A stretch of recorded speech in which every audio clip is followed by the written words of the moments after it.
मशहूर थी। Block C की तीसरी मंजिल, सेमेस्टर का आखिरी और सबसे कठिन पेपर, एडवांस्ड फिजिक्स अगले दिन था। आर्यन और समीर अपने हॉस्टल के कमरे में नोट्स बिखेरे बैठे थे।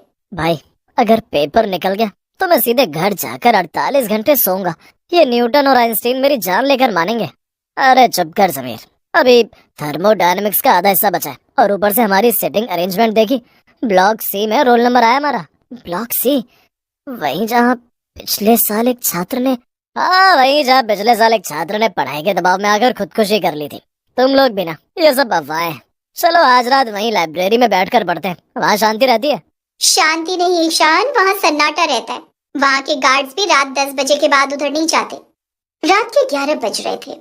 चारों दोस्तों ने तय किया कि वे कॉलेज की पुरानी लाइब्रेरी, जो ब्लॉक सी के करीब थी, वहां जाकर कंबाइंड स्टडी करेंगे। जैसे ही वे ब्लॉक सी की इमारत के पास पहुंचे, हवा में एक अजीब सी ठंडक महसूस होने लगी, जो हवा चलने पर एक अजीब सी सीटी जैसी आवाज निकाल रहे थे। जब वे अंदर घुसे तो सीढ़ियों पर उनके जूतों की आवाज गूंज रही थी। वो लाइब्रेरी की जगह गलती से तीसरी मंजिल के एक पुराने क्लासरूम 304 के सामने पहुंच गए। वहां का दरवाजा आधा खुला था। अंदर से किसी के रोने की धीमी आवाज आ रही थी। सुनो, कोई रो रहा है। शायद कोई फेल होने के डर से रो रहा होगा, चलो देखते हैं। जैसे ही उन्होंने दरवाजा खोला, आवाज बंद हो गई। कमरा खाली था। बस एक पुरानी लकड़ी की बेंच पर एक खुली हुई फिजिक्स की किताब रखी थी और एक पेन पड़ा था। देखो, यहाँ कोई नहीं है, चलो यहाँ से। अरे हवा होगी यार, डरो मत। ईशान ने दरवाजा खोलने की कोशिश की, लेकिन वो टस से मस नहीं हुआ, मानो किसी ने बाहर से कोई भारी जंजीर बांध दी हो। अचानक कमरे के ब्लैक बोर्ड पर अपने आप कुछ लिखा जाने लगा। चौक की रगड़ की आवाज पूरे कमरे में गूंजने लगी। Solve this. बोर्ड पर एक जटिल फिजिक्स का सवाल उभर आया। वही सवाल जो पिछले साल के पेपर में आया था और जिसे कोई हल नहीं कर पाया था। तभी कोने में एक साया उभरा, एक लड़का जिसकी आंखों के नीचे गहरे काले घेरे थे। कल एग्जाम है, मुझे ये सवाल हल करना है, वरना मैं फेल हो जाऊंगा। प्रोफेसर मुझे मारेंगे। तुम तुम सुमित हो, जिसकी मौत पिछले साल हुई थी? मुझे पढ़ाई करनी है। तुम लोग मेरे कमरे में क्या कर रहे हो? निकलो यहाँ से या फिर मेरी मदद करो। अचानक कमरे का तापमान और गिर गया। समीर चिल्लाने लगा और कोने में दुबक गया। आर्यन को समझ आया कि यह आत्मा अपने अधूरे काम, एग्जाम के डर में फंसी हुई है। सुमित, शांत हो जाओ। देखो, मैं ये सवाल हल कर देता हूँ, बस हमें जाने दो।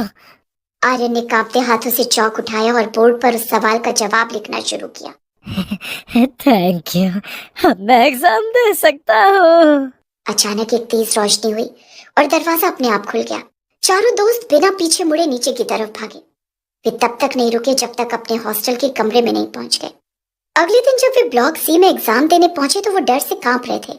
लेकिन हैरानी की बात यह थी कि जब क्वेश्चन पेपर मिला तो उसमें ठीक वही सवाल आया था जिसे आर्यन ने रात को बोर्ड पर हल किया था। एग्जाम खत्म होने के बाद वो कॉलेज के गार्ड रामू काका के पास गए। बेटा, वहाँ कोई नहीं जाता। सुमित नाम का एक बच्चा था, वो फिजिक्स में बहुत होशियार था, लेकिन एग्जाम के प्रेशर में उसकी दिमागी हालत बिगड़ गई थी।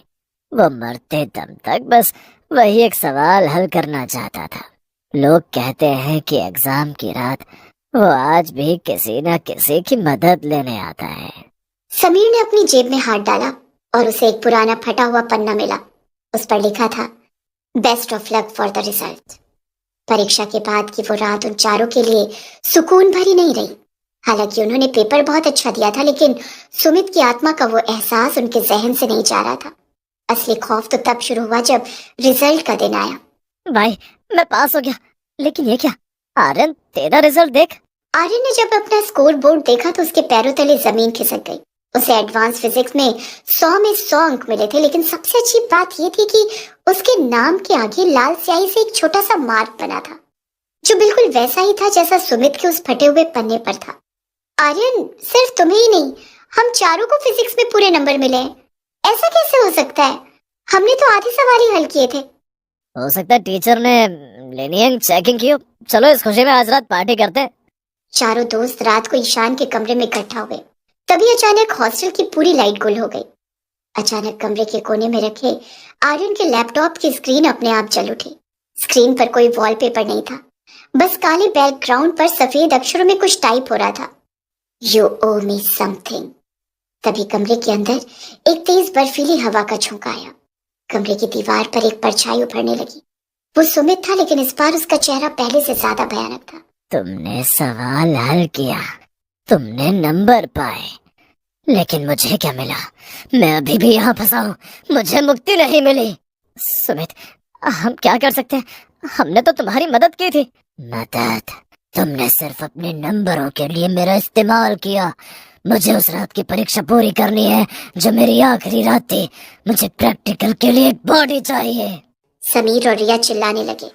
अचानक ईशान को लगा जैसे कोई अदृश्य हाथ उसका गला घोंट रहा। साया रुक गया। वो चारों आधी रात कोई वार्डन की चाबी चुरा कर रिकॉर्ड रूम की ओर भागे। वहां धूल से भरी फाइलों के बीच उन्होंने बैच 2025 की फाइल ढूंढी। वहां उन्हें सुमित की मूल मार्कशीट मिली, जिसे कॉलेज प्रशासन ने उसकी मौत के बाद दबा दिया था ताकि कॉलेज की बदनामी ना हो। उस मार्कशीट पर फेल लिखा था, जबकि वो लड़का टॉपर था। प्रोफेसर ने गलती से किसी और के नंबर उसे दे दिए थे। आर्यन ने उस मार्कशीट को निकाला और उस पर कॉलेज की मुहर ढूंढकर उसे सुमित की फोटो के पास रखा। जैसे ही आर्यन ने मार्कशीट को जलाया, एक रस्म के तौर पर ताकि वो उसकी आत्मा तक पहुंचे, पूरे रिकॉर्ड रूम में एक शांत रोशनी फैल गई। सुमित का साया भयानक नहीं लग रहा था। उसने एक आखिरी बार आर्यन की ओर देखा, मुस्कुराया और धीरे धीरे धुंध में गायब हो गया। सुमित की आत्मा के जाने के बाद सबको लगा कि सब कुछ खत्म हो गया, लेकिन नियति ने उन चारों के लिए कुछ और ही सोच रखा था। उस रात की घटना ने उनके जीवन पर एक गहरा निशान छोड़ दिया था। वक्त बीत गया और चारों दोस्तों का ग्रेजुएशन पूरा हुआ। इस साल हम एक विशेष मरणोपरांत सम्मान दे रहे हैं। ये गोल्ड मेडल सुमित शर्मा को जाता है, जिसने 2 साल पहले अपनी जान गंवाई थी। लेकिन हाल ही में मिले पुराने रिकॉर्ड से पता चला है कि वो हमारे कॉलेज का सबसे प्रतिभाशाली छात्र था। भाई, क्या तुझे भी वही महसूस हो रहा है जो मुझे हो रहा है? हॉल की बत्तियां हल्की सी झपझपाई। चारों समझ गए कि सुमित वहां मौजूद है, लेकिन इस बार वो डराने नहीं बल्कि अपनी जीत का जश्न मनाने आया था। समारोह के बाद चारों दोस्त अपनी डिग्री लेकर कॉलेज के गेट की ओर बढ़े। गेट पार करने से पहले आर्यन एक बार फिर ब्लॉक सी की ओर देखने के लिए रुका। आर्यन, अब क्या देख रहे हो? अब तो वो ब्लॉक भी रेनोवेट हो रहा है। तभी समीर को अपनी की जेब में कुछ भारीपन सा महसूस हुआ। उसने हाथ डाला तो दंग रह गया। उसकी जेब में चांदी का एक पुराना सिक्का था, जिस पर सुमित के बैच का साल खुदा हुआ था। नोट पर लिखा था, द डेब्ट is paid, watch out for the next exam. कर्ज चुका दिया गया है, अगले इम्तिहान से सावधान रहना। वो चारों अपने कारों की ओर बढ़े। तभी आर्यन के मोबाइल पर एक अननोन नंबर से मैसेज आया। ये कोई टेक्स्ट मैसेज नहीं था, बल्कि एक फोटो थी। फोटो को खोलते ही चारों के होश उड़ गए। वो फोटो ठीक उसी समय की थी जब वो चारों स्टेज पर खड़े होकर अपनी डिग्री ले रहे थे। लेकिन फोटो के बैकग्राउंड में उन चारों के ठीक पीछे एक धुंधली सी आकृति साफ देखी जा सकती थी। वो सुमित नहीं था। वो आकृति उस फिजिक्स प्रोफेसर की थी जिसने सुमित के नंबर बदले थे और जिसकी 3 महीने पहले एक कार एक्सीडेंट में मौत हो गई थी। जैसे ही वे कॉलेज के गेट से बाहर निकले, आसमान में अचानक काले बादल छा गए। बिजली कड़की और उनके कानों में एक भारी डरावनी आवाज गूंजी, जो सुमित की आवाज से बिल्कुल अलग थी। उन्हें एहसास हुआ कि कॉलेज की पढ़ाई तो खत्म हो गई, लेकिन